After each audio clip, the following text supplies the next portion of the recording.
You are a B2B service-based business owner and you are looking to gain more clients, create more impact, and more revenue in your business. Tune in to Amplify Your Marketing Message with Campbell Rapin. Every week, we're going to take you through how to build an audience of buyers, mastering your marketing message, and making offers that convert consistently. We'll see you all on the inside.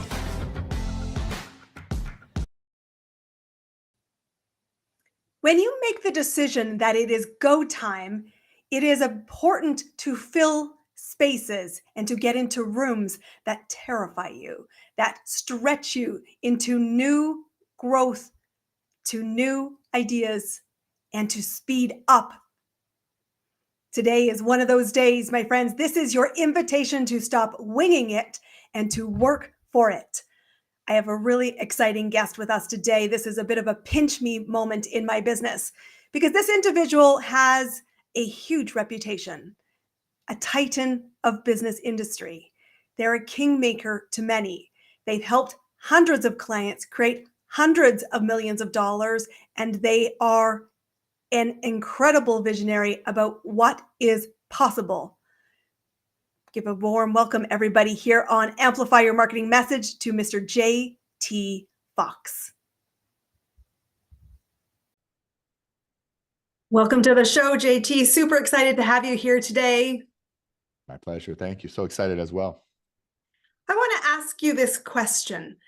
So many business owners, the emerging business owners, love to get stuck in the slow lane, learning instead of earning. How do we shift into actually creating money more quickly? Because truly, if we don't, we run out of runway. Well, it's because they need people like you. Everybody needs heroes, models, and mentors and coaches. There's no such thing as a self-made man or woman. It's like, how do I get someone who is doing the same thing over and over and expect a different result? I've paid probably over $3 million in coaching in my lifetime. I still have 3 coaches that I pay because, there's a shortcut. I just came up with Wealth Workout 8, which once a year for the last 8 years, my coaches all get together. They go through 30 new skills I need to learn, 30 new weaknesses. And they say this year, the theme was how to become 1% of the 1%. And they came up with 30 new exercises. And, I spent like a lot of money on that. And I told all my clients, hey, we'll do it together if you want. So, starting at the beginning of the year, everyone wants to do it. They could do it. They could do it at their own pace, but it's a journey that we take. But to become successful, you have to be uncomfortable and you have to want to succeed as bad as you want to breathe, because comfort is the enemy of success.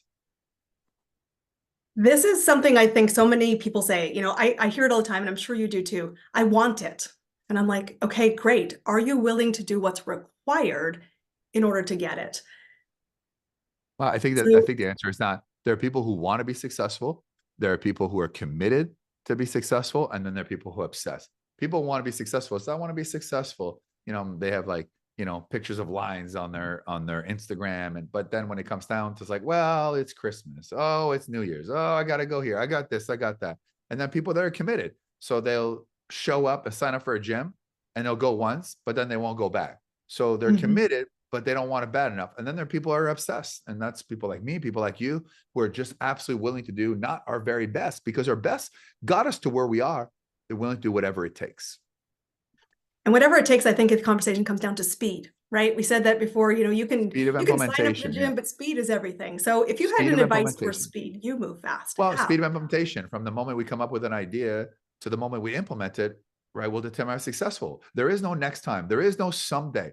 Like someone said to me earlier, later in the year, and we're 2024, and next year's gonna be 2025. Like, you've already lost. Like, you already lost. We're not even at 2025, and you just said later in 2025. You're out. Call it a day. Pack your things. See you later. You know what I mean? It's already gone. But that's Did you say that to them? And what was their response? I said to that. They have excuses because they just don't have it in them. You either have it or you don't. So there's not, you can't lead a donkey to the water unless you bring them over. It's a donkey, and a thoroughbred, you hit it. You're a thoroughbred. I'm a thoroughbred. People are listening here. Hopefully they're thoroughbreds. You hit them and you go. Donkey's got to be led. So that's just the reality of it. Are you a donkey or you're a thoroughbred? Now everybody thinks they're thoroughbreds, but let's see the action. Yes. And this is an interesting one, because if we follow up with action and we commit, So many people get into the friend zone when they're building their business. And I'm like, don't get me wrong. I want to be friends. I would rather be respected than friends.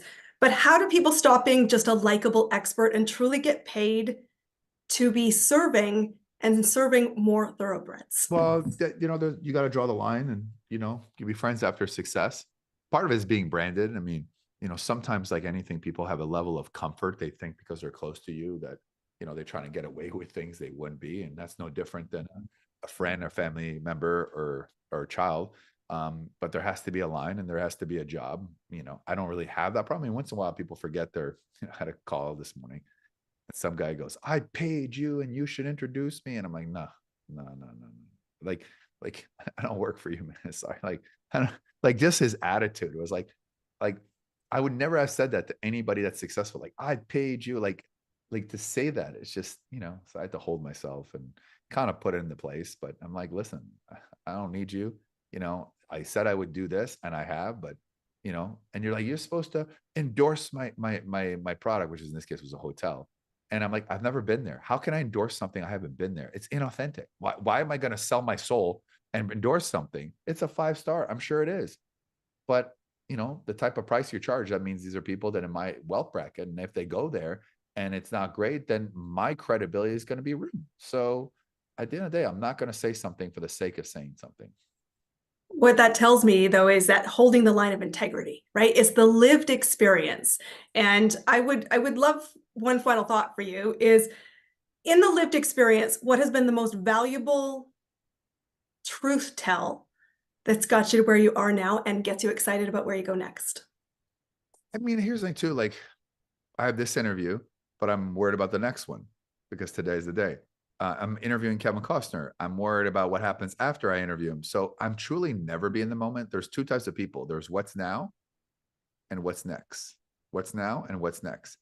What's now is important, but what's next is where the wealth is. And because if you're stuck in the what's now, you'll never get to the what next, because you'll be stuck into the procrastination zone or working in the business. Nice. This is the biggest tell of the day. I want you to be shifting your gears to what comes next. JT, thank you for being our guest today. I'm absolutely thrilled to have you here to share your wisdom. May you have an epic year ahead. Thank you. It's so dramatic. May you have a different epic a year in a world where an Why would we epic not year. want to be epic? It was like, it's so dramatic. Like, have yourself an epic year in a world where the unknown is there. Business is growth. Elegancy is simple. It was like so like Hollywoodish ending. And so I feel like, whoa, I gotta bring it back to the next level. But I appreciate you having me on. Obviously, it's a great show. And I turned down 99% of the podcast, but that ending alone, that's why I was on here in a world. So really appreciate having me on. Well, come on, fellow Canadians, got to have a bit of a twist in it. I really wish I do have an American. I do have an American passport now. So I was born in Canada, but America made me. So I know, but we still get to call you Canadian because you always still have that storyline. Hey there. Have a great day, everybody. Hey, thank you. Thank you. That's a wrap on another amazing episode of Amplify Your Marketing Message with me, your host, Christine Campbell Rapin. Be sure to subscribe on your favorite podcast platform so you don't miss another great episode. And be sure to visit christinecampbellrapin.com/podcast to get a free resource on how to master your marketing message. We'll see you all on our next episode.